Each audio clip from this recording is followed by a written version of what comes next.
إن الحمد لله الأكرم الذي خلق الإنسان وكرم وعلمه من البيان ما لم يعلم. فسبحان الذي لا يحصى امتنانه باللسان ولا بالقلم. نشهد أن لا إله إلا الله وحده لا شريك له، ونشهد أن سيدنا وحبيبنا ومولانا محمدا عبده ورسوله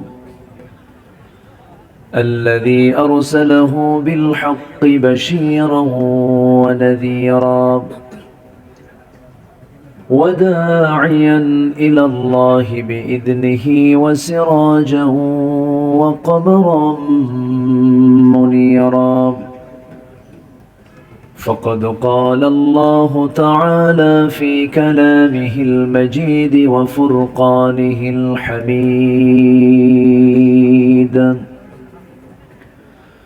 أعوذ بالله من الشيطان الرجيم.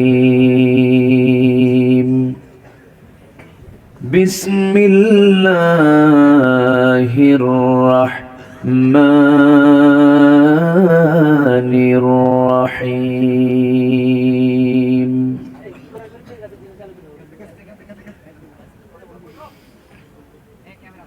يا أيها الذين آمنوا اتقوا الله وقولوا قولا سديدا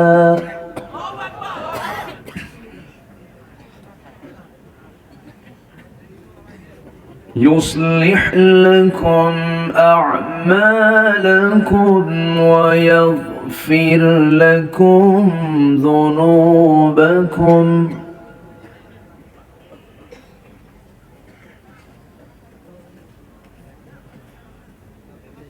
ومن يطع الله ورسوله فقد فاز فوزا عظيما.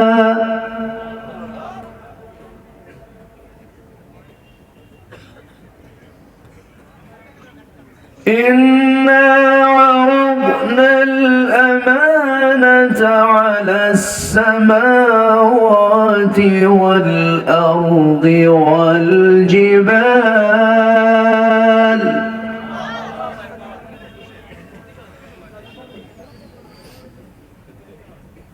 والجبال فأبين أن يحملنها وأشفقن منها وحملها الإنسان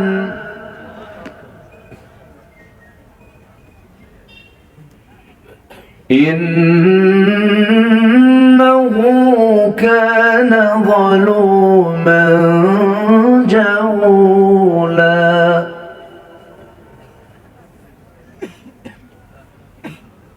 الله أكبر. بسم الله الرحمن الرحيم. إن الله وملائكته يصلون على النبي يا أيها الذين آمنوا صلوا عليه وسلموا تسليما. মেঘে ময়ূরী পশ্চিমেতে যে ওই আমার সালাম নবীর দেশে দিও। মেঘে ময়ূরী পশ্চিমেতে যে ওই আমার সালাম নবীর দেশে দিও। রওজা জিয়ারতের আশায়, রওজা জিয়ারতের আশায় পিয়াসী অন্তর, যেথায় আমার প্রিয় নবী, যেথায় আমার প্রিয় রাসূল ঘুমান নিরন্তর, মেঘময়ূরী পশ্চিমেতে যে ওই। সবাই বলি সাল্লাল্লাহু আলাইহি ওয়াসাল্লাম। মহান রব্বুল আলামিন কোরআন শোনার এমন একটি অনুকূল পরিবেশ তৈরি করে দিয়েছেন, যা কয়েক মাস আগেই ছিল না। যিনি আমাদের জন্য এমন সুন্দর একটি নিরাপদ পরিবেশ তৈরি করে দিলেন, সেই মহান রবের শানে শুকরিয়া আদায় করছি, বলছি আলহামদুলিল্লাহ। আবারও বলছি আলহামদুলিল্লাহ। চিৎকার মেরে বলছি আল্লাহুম্মা ইন্নী আসআলুকা আল হুদা ওয়াত তুকা ওয়াল আফাফা ওয়াল গিনা। সবাই বলি আল্লাহুম্মা লাকা আসলামতু ওয়া বিকা আমানতু ওয়া আলাইকা তাওয়াক্কালতু ওয়া ইলাইকা আনাবতু ওয়া বিকা খাসামতু। আমরা আল্লাহ তাআলার শুকর আদায় করে নিলাম। সম্মানিত হাজিরিন, আমি আলোচনার সূচনায় আমার অভ্যাস অনুযায়ী কোরআনে কারীমের গুরুত্বপূর্ণ একটি সূরা সূরাতুল আহজাবের শেষ দিক থেকে কয়েকটা আয়াতে কারীম আমি তেলাওয়াত করেছি। তেলাওয়াতকৃত আয়াতগুলোকে সামনে রেখে কিছু কথা বলতে চাচ্ছি। আমাকে সময় দেওয়া যাবে তো? জোরে বলি ইনশাআল্লাহ। আমি অনেক আগে এসেছি, যখন এখানে কেউ ছিল না। আমি সামনে দিয়ে যখন দেখলাম, দেখিতে কেউ নাই। আপনারা এই প্রচন্ড ঠান্ডাকে অতিক্রম করে, তীব্র শীতকে উপেক্ষা করে এই মাহফিলে যে উপস্থিত হয়েছেন, মহান রবের এটা অশেষ মেহেরবানি। আল্লাহ পাক কবুল করে নিয়েছেন। আবারও বলি আলহামদুলিল্লাহ। সম্মানিত হাজিরিন, আমরা যে সময় একত্রিত হয়েছি, গোটা পৃথিবীর 2 শতাধিক রাষ্ট্র, এর মধ্যে 56টি মুসলিম রাষ্ট্র, এবং গোটা পৃথিবীর মোট জনসংখ্যার 1/4, এক চতুর্থাংশ হলো মুসলিম। অর্থাৎ গোটা পৃথিবীর এখন মুসলিম জনগোষ্ঠী হলো প্রায় 200 কোটি। কত? 200 কোটি। এটা সংখ্যা কিন্তু কম না। প্রাকৃতিক খনিজ সম্পদের দিক থেকে মুসলমান, তাদের নিয়ন্ত্রণাধীন যে সম্পদ, তা গোটা পৃথিবীর সকল গোষ্ঠীর চাইতে অনেক বেশি। যদি টপ 10 কান্ট্রিজ ধনীর তালিকায় যদি ধরা হয়, এর মধ্যে 1 নম্বর সহ প্রথম সারির 3-4টি রাষ্ট্রই হলো মুসলমানদের রাষ্ট্র। অথচ এত কিছু থাকার পরেও যে জাতি গোটা পৃথিবীতে সবচেয়ে আজ পর্যন্ত বেশি মার খাচ্ছে, সে জাতির নামটা কি বলুন তো? মুসলমান। কেন মুসলমান আজকে কেন মার খায়? মুসলমানদের উপর আজকে এত কেন অমানবিক নির্যাতন চলছে? এটার হেতু কি? এটার কারণগুলো কি? যদি আমরা এক কথায় বলতে যাই, তাহলে মূল কারণ হলো আল্লাহর দেওয়া সংবিধান, আল্লাহর দেওয়া একমাত্র কিতাব আল কোরআন আল কারীমের বিধান থেকে মুসলিম আজকে কাছে না দূরে? বলেন তো, বলেন কাছে না দূরে?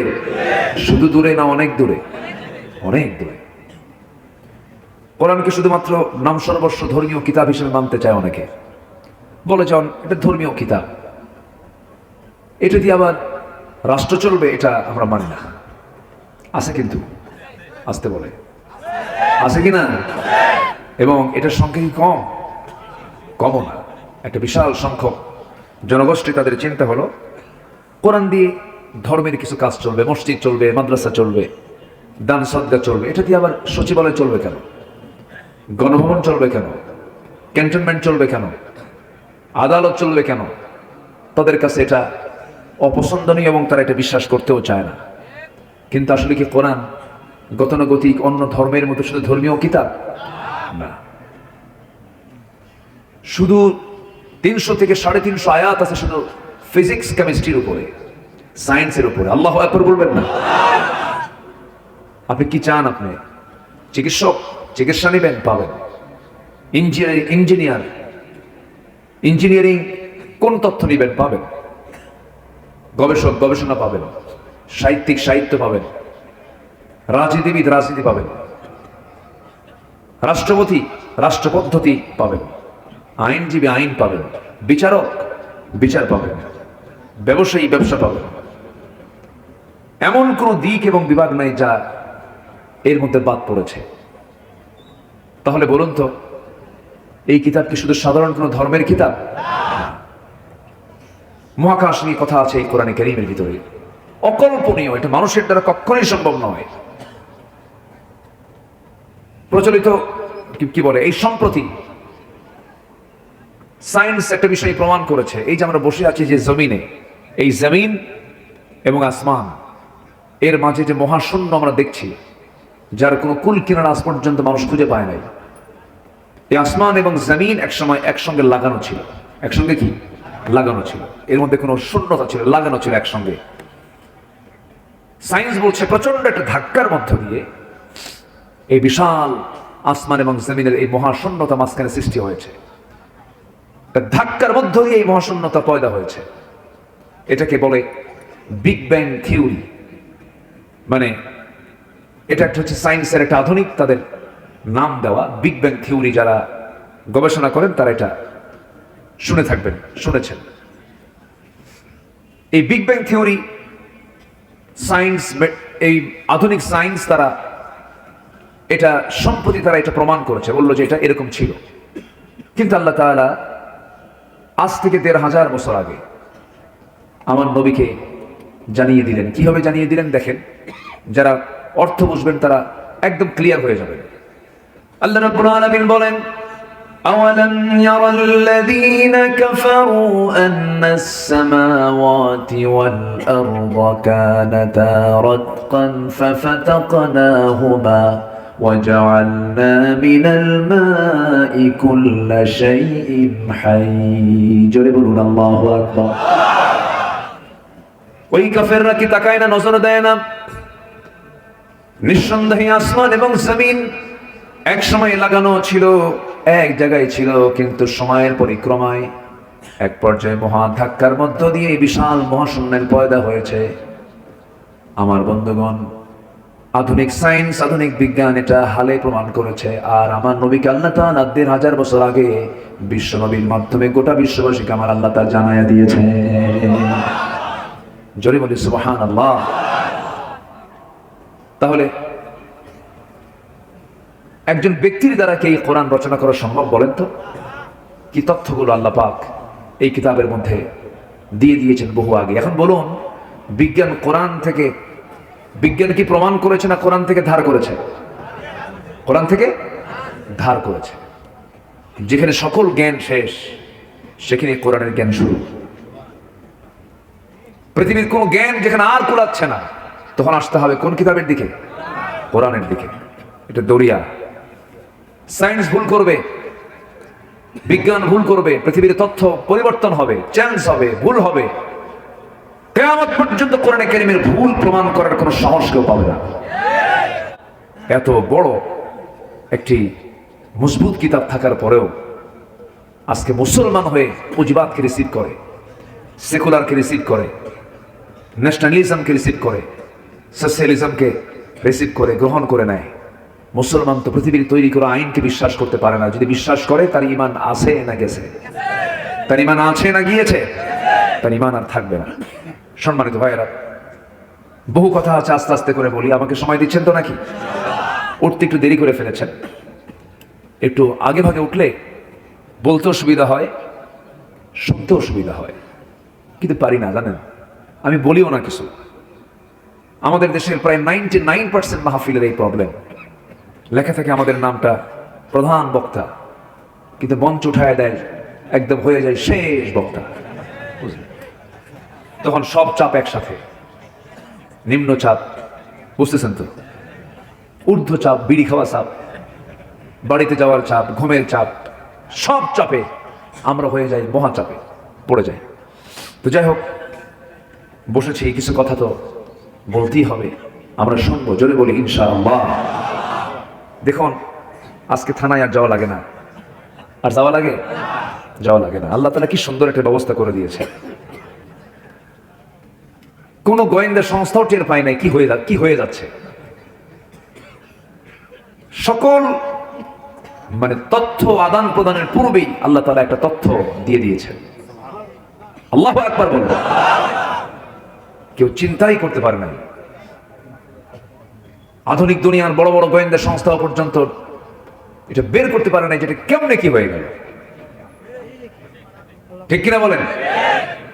কেন হবে না? আল্লাহ রাব্বুল আলামিন বলেন, ইন্নামা আমরুহু ইযা আরাদা শাইআন আন ইয়াকুলা লাহু কুন ফায়াকুন।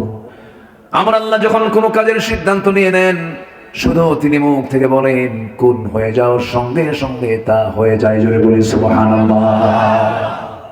সময় লাগে না, মাইক্রো সেকেন্ডের আগেই তা হয়ে যায়। তিনিই তো করেছেন এই পরিবর্তন। হয়তোবা সাথে কিছু বান্দার চোখের পানি আছে না নাই? এমনি এমনি হয়নি তো। কত মাজলুমের অন্ধকার প্রকোষ্ঠে থাকা, গোটা রাতের চোখের পানি দিয়ে জায়নামাজ ভিজে যাওয়া, বালিশগুলো ভিজে যাওয়া, কত মাজলুমের রক্তগুলো জমিনে ঝরেছে।